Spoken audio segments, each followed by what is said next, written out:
So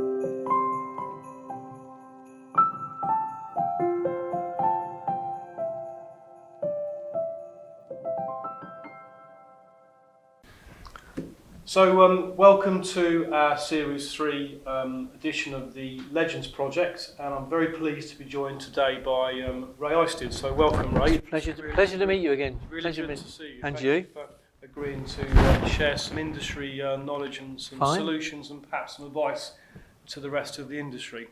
So the first question I'm going to ask you, of the structured questions of perhaps 11 or 12 questions, is what year did you start in the KBB industry? And what were your key positions that you held?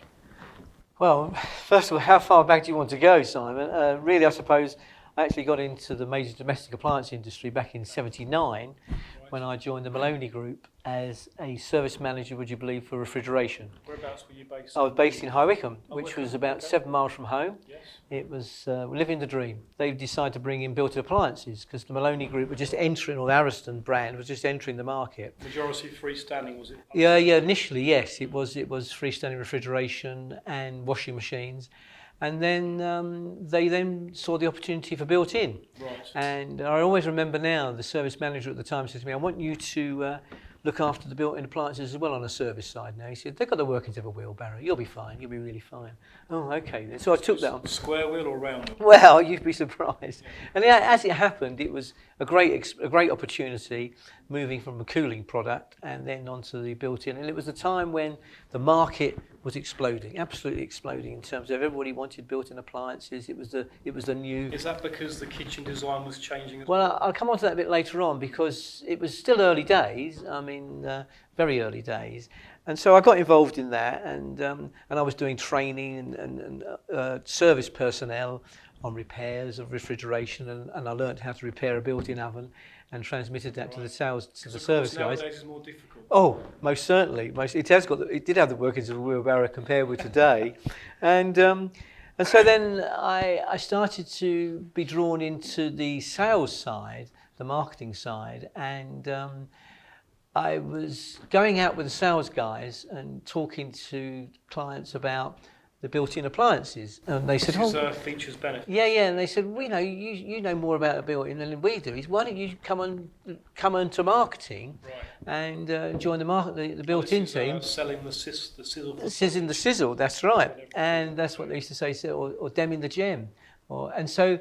One way and another, it was a slow transition. So I moved away from the service side and ended up in the marketing team for built-in, doing all the advertising, brochure production. My name was put forward to Philips built-in appliances. You know, you should go along and have a chat with them, which I did. And and I had an interview. And then I got contacted by the MD, a guy called Brian Kennelly at the time, who was built-in Supremo. Him and a gentleman called Brian Stott. I had an interview with them. So, and then I said, "Okay, well, send me an offer.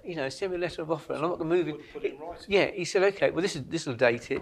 He said, "I'll send you a fax." Oh, okay then. I've got no idea. What's a fax rate? A fax machine. Yeah, exactly. Yeah. Of course, you've heard of a fax machine. And so So I went to the office, and because I'd forgotten, there was 2 fax machines, one at this end of the office and one at the other end of the office. And so this letter of offer was going to come through, and I couldn't work out which. So I spent the whole morning walking backwards and forwards. That was your current employer? Yeah. And so anyway, I got it was okay. Confidential. Anyway, I got all that, and the job came along, and then I had to tell them that I was leaving. And the guy at the time, Massimo Bucciarelli, his name was, he was, taken back. "You can't leave me. You can't leave." Yeah, I'm sorry, but I'm not going to Crayford. Anyway, so I moved on, and I ended up to Philips. Yep. And it was Philips at the time, and I joined in June '89, and we had a big meeting one day in the middle of July that we'd like to make this announcement. Right. All right, what's this announcement? We've joined with Whirlpool. Right. Whirlpool. It's the merger, Yeah, Whirlpool. Of course, the only thing you can think about Whirlpool then was the baths. So we all were a bit taken back, never heard of them. And of course, it was the largest manufacturer of domestic appliances in America, and they wanted to come into Europe, and they saw the opportunity to buy. Came up to buy the white goods part of. Of course, we said in 1993. I would have listened to one of your presentations at the time. I've got no idea what you were talking about. No. But it was very fun. Yeah, great. I remember that. Yeah.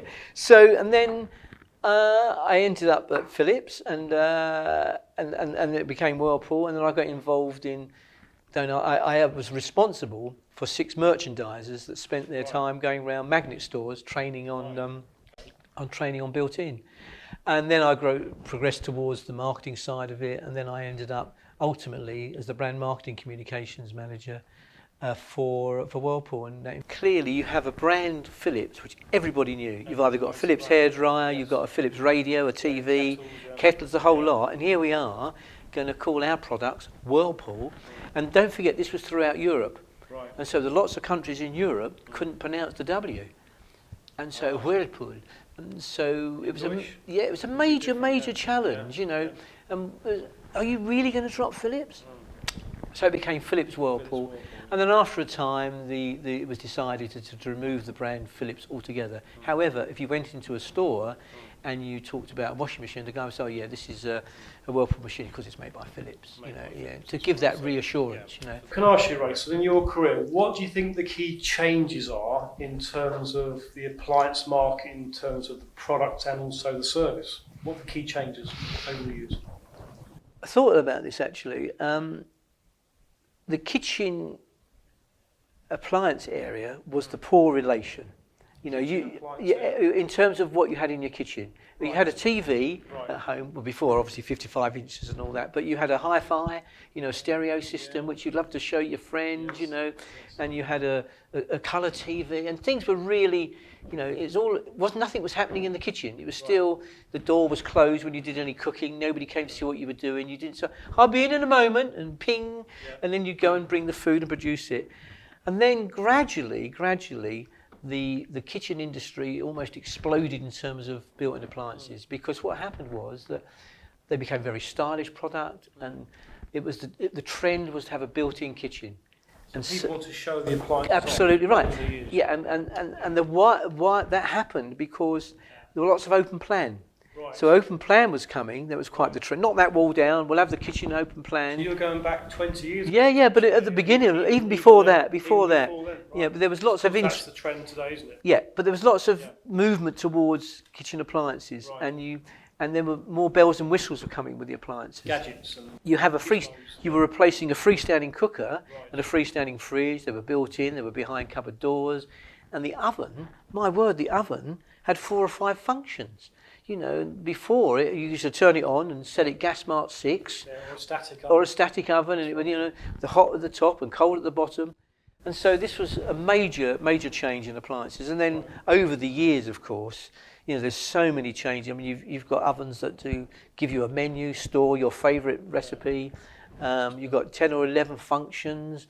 The whole thing has changed, and open plan really allowed you to have a bigger kitchen, if that makes sense. Whereas before, it was a small, because you got the door. But when you opened that, you took that wall down and you had a kitchen and a diner, then you could have an island even. Okay, so question for you, Ray. So think about today's appliance retailers in our KBB marketplace. So if you look at nationals and say independents, do you think that our retailers today are getting it right in terms of their service to the customer and also their after-sales service? Is it right at the moment? And I think there are good and bad, and I think there are the guys that will move everything to make sure their customer's happy and offer an after-sales service. And I think nationals or independents? I think both really. I think one would feel that you're getting that personal touch with an independent, no question of that, because you're going in to see you're going to probably see the owner of the business, and he wants to make sure you're happy, and he wants to make sure you're going to pay him for the work that you've done for him. The nationals, there is quite a churn, of course. You can't always guarantee you're going to see the same person again, but I think each to his own, and I think that's where we benefit in this country. You have choice. So you can go to your independent, and there'll always be an independent no matter what you look for, because people want that reassurance that I'm going to deal with you and you're going to look after me and you make sure. It's about knowledge of the products as well. Everything, I think. I think the whole experience. I want to make sure that I'm making the right decision. I want somebody to help me make that right decision. I mean, there's bucket loads of information out there I can read. Do manufacturers offer training to retailers still, Ray? Is it? I know they do, and I think retailers realise the importance of training. However, it costs money to send somebody on a training course for the day. They take them out of the business for the day. And unfortunately, sometimes, especially, but within the independent sector, they may be operating with limited staff. And once that one person has gone out for the day, that doesn't help their sales. So you have to invest. Right. Whereas the bigger guys can send the people away. Are there buying groups or associations where an appliance retailer can send their staff to be trained? There are. I mean, again, you've got to find them out, and I think that people, if you're a KBSA member, you get some advice from them, of course. And so I think it's. Do you think there's enough information in the marketplace about where to send people for training generally, right? There's certainly a lot of manufacturers that will offer product training, yes, because their reps will go into the store and do the product training for you if you give them the time and they make the right appointment. As far as going out and getting alternative training, well, there's there's lists and lists of people that will do all sorts of training for you, selling techniques, and I think it's I personally would focus on the people that deliver training specific to the industry. Yes. If that makes sense. Yes. Because it is talking the same language. Correct. And understanding the complications of buying a built-in kitchen or buying a kitchen generally, So I think it's going out there and searching out the trainers that will give you a bespoke training relative to the built-in industry. That's a good point.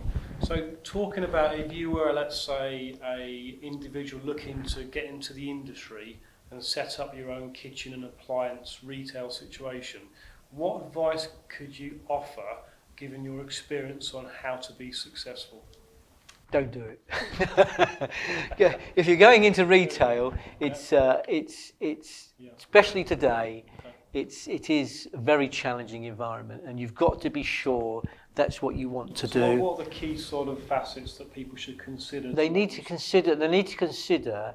Have they done their research? Research? Are they going to open their studio in the right place? Right. Have they got the right catchment area? Right. Have they got the right product for their area? For their area that they're in, and for the clientele, the anticipated clientele? Are they opening up directly opposite a competitor? In my own town, where I live, there's a kitchen specialist literally across the road from the other kitchen. They look at each other, right, looking at the customers are going in and out. It's crazy. But clearly they've been there a while, and again, the customer will make the choice, and you've got to have that point of difference. A point of difference. Yeah, that's important. That's What's your unique selling point? What can you give? So those two are opposite one another. Yeah. What makes the consumer go into one of the other? Perhaps they'll go into both, and then when they've been into both, they'll make their decision. And they make the decision on how you are received, the condition of the environment they're in. Customer service. Absolutely, the whole gambit. Were you interested? And I can remember, I've just had a new bathroom at home, and I went into a local kitchen studio stroke bathroom, and I went in and I said, are there any jobs in here that are too small for you? And he went, yeah, we don't do taps on washers. So really, I thought he's got a sense of humour, right, and I was smitten. And then from that day on, I stayed with him, and we had the journey I made was excellent, without doubt. Okay. So it's breaking the ice, being engaging, giving good service. Yeah. Knowing your marketplace, doing your research, correct, your products. Correct. And I think all those things, and also, what is your knowledge? If you're going to open a kitchen studio, what is your knowledge of the market? What do you know about it? Do you come from experience, or what makes you want to do it? Exactly. So I think there's a lot to be considered, and it is so competitive. If you take then, say, your point there about your experience in ways, so go across the years of your working life, so what would you suggest is a primary must in terms of an individual being successful in the KBB marketplace? What's a primary must for an individual to do on a day-to-day basis to be successful? Be honest. Clearly, honestly. Don't overpromise. If it's going to take 2 months to put the kitchen in, it's going to take 2 months. Don't say to the customer it'll take 6 weeks. Right. because clearly, you don't. Setting the expectation. Correct. You got to realise their expectations, and if you say to the customer it's going to take 2 months, they know it's okay. 2 months. And if it's less, Well, there's a bonus, and there's a bonus to be had if it's less. So what one must consider, is consider all aspects. How long will it take? Really take? And I think a lot of that is the survey. right? If you do a good survey, Accuracy. absolutely, and if you deliver on the survey, then you'll be fine. But if you cut corners, especially on built-in kitchen, then you'll have a few issues. And clearly, Because people, I guess, would need to understand how to project manage anyway. So if you then go back into your, let's say, your training career at Whirlpool, in terms of how staff were trained there, can you relay some circumstances where Whirlpool invested in people and compare that to today's market, where we are now? interestingly, we done a number of projects where all the staff in the building were involved. One particular project stands out in my mind as Whirlpool got the product X Factor. X Factor. Yeah, and This is before the real X Factor. no real X Factor was on at the time, so it was topical, and so people could relate to it. And we did all sorts of where we took all the staff and we put them into, and I don't like the word, I won't say teams, put them into groups, mixed them up, and we gave, no Not group. teams. Yeah, they were teams, but were it's teams. groups, and it was, and we mixed them up, different departments, and we gave them a project into say, okay, go away and come back and present how you feel the features and benefits of this oven are. So it was a cross-functional teams. This is a learning process. Yeah, so they different people, different departments, and they would, well, I think it's got this widget, I think it looks really So good. to make it fun. More Yeah, practical, absolutely. And then that's your advice. Is yeah. If you're delivering training, make it fun. Well, I think you've got to remember that you only if you're enjoying it, you'll listen and learn. If you're enjoying, you'll listen and learn. Yeah, Absolutely. if you're bored to death, you'll be thinking about the shopping, the Death by washing. PowerPoint. Yeah, and you'll be Never happens. no. On my watch, people don't go to sleep, Right. and my objective is to make sure when I'm training to engage with people, constantly monitor the room, constantly monitor the delegates. Be aware. And just keep an eye. And what you don't want somebody to take over the whole and they constantly ask the question. If somebody hasn't asked a You question, always get one though. yeah, but if somebody hasn't answered a question, then I'll ask them. So what do you think then, Ron? And Ron, oh, okay. And so you bring them in because people can just drift away, and that is sad because they're there for the day, and they want to go. Oh, try that. So there's a cost attached, isn't there? Too. Someone's paying for it. Of course they are, and also you want to make sure you want them to leave. And go home and say, "I've had a great day today. Went to this training session, and I stayed awake." And that's what it's about. This is what I've learned. Yes, Exactly. absolutely. So- And then of course they'll go back, Yeah. and if it's a manufacturer's presentation, Yes. they'll They'll talk about it. talk about the manufacturer as well, Correct. and they'll always want to go to another one. So speaking about people, though, obviously people is what makes the industry as great as it is. So if you go back in terms of when you were recruiting your own staff, what worked for you recruiting the best people? HR. Right, interesting. Yeah, that was managed by our HR department. This is Whirlpool's. Yeah.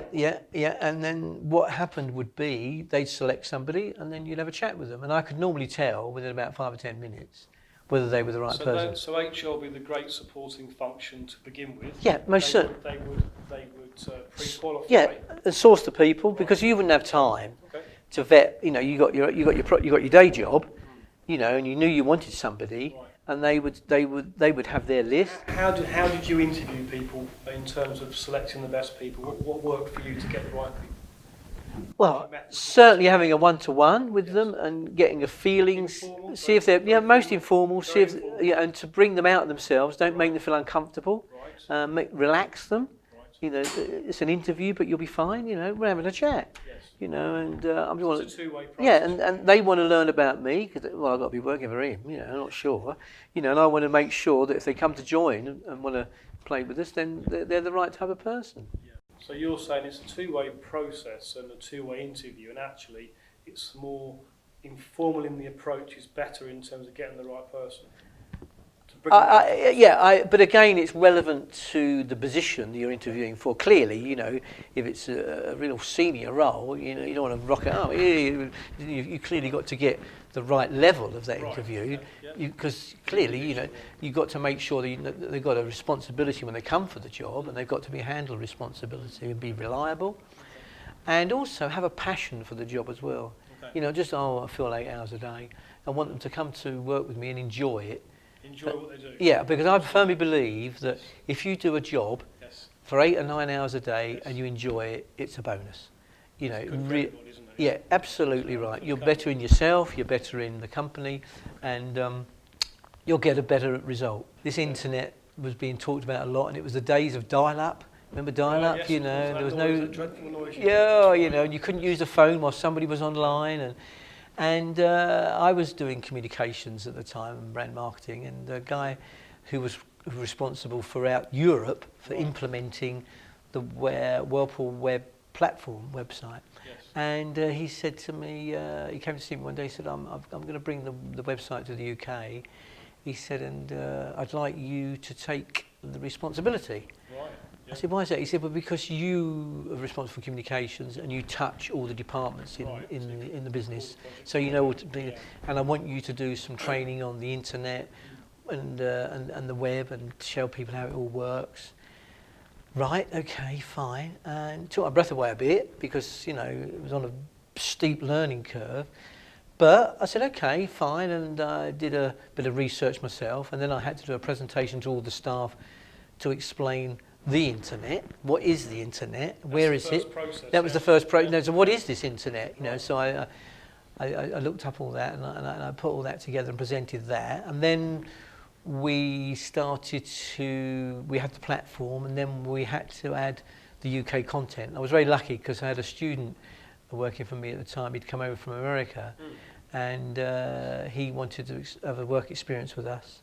Michael Colston, his name, was a great guy, and he sat with me, and we worked on it together, more so him than me. I just sort of steered him. So you were the project lead? Yeah, I steered. There was another lady who worked with us as well, and I'll always remember, he came in to me one day and he said, I'll put some content up. He said, it's gone live. Yeah, well, I haven't checked it. What do you mean? He said, I was doing it and it went live. Oh, okay. Yeah, and that was the point, of course. Once you push that button, and the number of people that have probably, I pushed the button. And as it happened, he hadn't said anything derogatory about anybody. It was just purely he'd written the draft, and it had gone live. So as a pioneer of the early websites and for manufacturing, so do you have any advice for anyone in today's market about what they should consider about the very best possible website? Make it simple. Keep Keep it simple, Stu. And I was on a website last night looking for some holiday stuff, and I gave up on one. It was awful. Too complicated. Yeah, and I was all over the place, and you've got to go here, you've got to go there, and by the way, what's your inside leg measurement? All I want to do is That's look. actually very good advice. And it's just keep it simple, Stu, because people less is more. absolutely, because people get weary of this constant click here, click there, and you just want to say, this is what I want. Where can I get it? So yes, I would suggest if you're doing a website, well, the people do now. I mean, it's come on leaps and bounds. And then we have from websites to the very important world of social media. Of course, you have the LinkedIn, the Pinterest, Facebook, and the Twitter, etc. And of course, this is becoming very much an important factor in your business. So, have you any experience of, let's say, using that, Ray, in the base of using the website? How could you give advice in terms of how that could help an independent appliance retailer, for example? I think the retailer, and you know, Simon, and we read trade magazines and you read the press. You know, the high street is really, really struggling, you know, at times, and it's the website, you know, you know, and I made a note, you know, you've got to use it or lose it, because if you're saying embrace it. Yeah, you can't embrace it, because if you think, well, that's over there, I can't be doing the website. You know, you've got to go out and do it, because if you know, you can be bricks and mortar and click. You know, because if you can do both, you're a winner. Do you think the average KBB retailer would know where to go to get some support, some advice about websites or social media solutions? And I'm sure some of them don't. And it's out there, Right. but you've got to go and look for it. And you know, I think it's, you know, if you're part of a group, if you like, or you're part of a trade association, you can go to that trade association for advice. Right. Talk to other retailers, networking. That's good. Old-fashioned network. Yeah, because because if you go to a network and you got your I can't get hold of this. Well, look, I've got a man. Yeah. He's fantastic. He comes in, takes it all off of me, gives it, and he comes back. Would you agree? I think the old-fashioned way of networking is probably a dying sort of pastime, really, because people nowadays, they don't really want to talk. Communication is vital, you know. And I remember the old BT advert years ago. It's good to talk, you know. And I still believe in that. And I can always remember thinking, I started to do an email. I thought, no, I'll ring them up, because it's hello and how are you, and the conversation develops, and all of a sudden, you're learning more about that person you're talking to. So your advice to young people, actually, where they would normally just want to send a quick email, speak to people. Oh, that's what you're saying. Without a doubt. And it frightens me to see all these people sitting in groups. You know, nobody's striking up a conversation, right. And we're almost losing what we've got as humans. We can actually talk to people. The art of communication. And networking will answer so many questions for people. So your advice would be to review trade associations, networking opportunities, whichever, swapping information. And then if you're in doubt, then ask somebody. You know, there's somebody out there will have the answer. Even ask your grandchildren; they'll have the answer. They'll tell you what to do and how to tweet and whatever you want to do. And it is an amazing opportunity because you can talk to so many people with just a flick of a switch. Whereas, so topically, where we are in today's market, there's often conversations around Brexit. So anecdotally, have you heard anything good, bad, or indifferent about how Brexit's affecting business? Well, listen, Simon, you know, you've only got to put the news on or read a paper. There's always somebody that's crying in their beer because, you know, Brexit's crucifying them. And I do feel genuinely sorry for the small business, you know, that's under immense pressure to run a business. Right. It might be a supplier, it may be, you know, a manufacturer who gets a lot of materials from Europe, and he's been told he's got a stockpile because it's going to be chaos. There'll be lorries queuing down the M2, and you know, and I think it's very sad, and I feel sorry for the smaller businessman that's trying to run a business, and he's got a limited cash flow.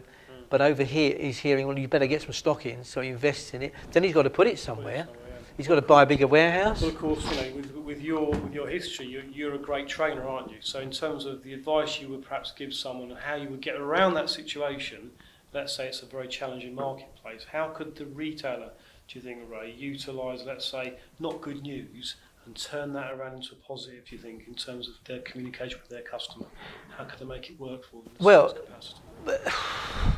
but again, you know, he's got to be careful because if he promises delivery of certain components, and it is a challenge at the moment, then, you know, he's going to end up a bit embarrassed. So he has to be very careful with the story that he tells the customer. But it's just be keeping aware of what's happening. And I'm, you know, absolutely right. And again, you can't go, oh, it's not happening, because it is happening. Right. You know, and you've got to face up to it. But again, talking to likewise people in the industry and other people, what are they doing? What's happening for you? Well, that's good advice, You know, there's nothing better than finding somebody that says, yeah, I know, I'm having a sieve and a problem, but I spoke to Ron, and Ron's got a lorry, okay, do you want to join? It could be a situation where the contract is being closed or the order's being taken on the back of a price deadline. Yeah. That could be worse. Yeah, absolutely right. So, and I think it's I wouldn't want to be there, frankly, and that must be the quicker it's resolved, the happier we'll all be. We'll all agree. So the last question I always ask is, can you relay a very amusing circumstance that either a member of staff at work or a customer or an end user, in terms of that you've never forgotten that made you laugh? How long have you got? How many stories have you got? I've written 1, 2, 3, 4, 5 stories down here. I'm going to pick one out, Pick your favourite. and I'm going to just pick one out now. Okay, and That's a good I think answer. there's two really. There's a Kevin Keegan story. Kevin Keegan? Yeah, and Never heard of him. Steve McManaman. He's Oppo. What was his name? He worked with him. Steve McManaman. Who was his? You're asking a non-football Okay, person. right. I know Well, he played okay, football. Kevin Keegan. Or there was. I could tell you a story about President Carter. You know, when I met President Carter in America, that's quite amusing. Carol Vorderman. Right. And so let's Mixing with celebrities. yeah, let's try President Carter then, if you like. President Carter. Yeah, I was very fortunate to be selected to represent Whirlpool in America for Habitat for Humanity. Now, Habitat for Humanity is a charity that builds homes for the less fortunate, and it's an American charity based in America. And it's about the third most known charity in America. Over here, you think of Habitat the retailer, but there's a branch of it over here in the UK. So what they do, they have these big builds in America, and they have a build about 24, 25 houses on a big site, and people go along and volunteer to do these builds. And President Carter. Well, these are people that want some employment to help build. No, they're not employed. It's all free. They supply their own time. And so it's voluntary. Voluntary work, voluntary charity. Yeah. And President Carter, it is called the Jimmy Carter Work Project, and he was part of it. He was sort of, and this one particular build I went to just outside where we were in a place called Benton Harbour, and just near Chicago. So I was selected to go, and there were 23 houses they were building, and Whirlpool was major sponsors, and they supplied the food and the people. So it was all people all over Europe. Yeah, all over Europe. So employees were allowed to go and do this work, and it also happened more locally. So anyway, long story. So Whirlpool paid for your time. Yeah. I was absolutely right. And Whirlpool put some. They were a major contributor to that charity. So I got there, and they're doing all these things. And anyway, they came up to me. By the way, Ray, they said, we're building house number 23. We were a big site. They said tonight there's a big reception at Whirlpool's headquarters in Brandywine Creek, and the President Carter's coming along to see everybody, congratulate them, and we'd like you to represent the UK and go along. Well, really? Okay. So I rock up, and we're all standing there with our drink, and he's moving around the room, and we come face to face, and they said, "Oh, by the way, this is Ray Isted from the UK." "Oh, from the UK. Yeah, good to see you." Okay. So immediately you think, what do I say? What do I say? So I said... You're all lined up, are you? No, you're not lined up, because we're all standing around chatting. Yeah, we're just four, and he's happened to bump into me. So he said, "How are you getting on?" I said, "Well, actually, I've banged my thumb a number of times, look at my bruised thumb." And I'm telling the President of the United States, and he went, "Yeah, okay, well, I bruised my thumb as well a number of times, and then he moved on." And I thought, my big moment. But that's what you thought the person that came to you. Yeah, but what do you say? Did you get political? And then, but what was really... the Queen of England. What was really amazing, there was a guy from Whirlpool India next to me, and he was... Whirlpool India? Yeah, he was absolutely wobbling. Because, I was fright. Yeah, because he'd never been so close to somebody like the President of the United States. He was really... The ex-president, I should say, and he was terrified. Well, of course, you mixing with celebrities, that's not a problem. I wish. I'll tell you one more. I promise that'll be it. We did KBB. Right. No, it was Interbuild. Right. Interbuild, many, Yes. Interbuild at the time. And we got the big stand, and we spent days on the stand, meeting people, taking cards, and broke the stand down. Yeah, we got the box of leads. Got the box of leads. Just put that in there. Were you sending emails to each other there? Just wait. No? All right, here we go. So we're driving down the motorway on the way home. You got the lead box? Right. No. Have you got the lead box? No. These are the inquiries from the stand. Yeah. Oh, right. Where's the lead box? No. Being broken down with the stand. That's awful. That's what you want to admit to on camera. No. There you go. Anyway, so Ray, thanks very much. Thanks very much, Simon. It's been a pleasure. Great. My pleasure. Thanks for doing this today. That's my Much pleasure. Really my appreciated. pleasure. Hopefully the advice that we've been discussing and portraying today will help other Yeah, people in the business. Thank you very much. That's a pleasure. Thank you. Thank you.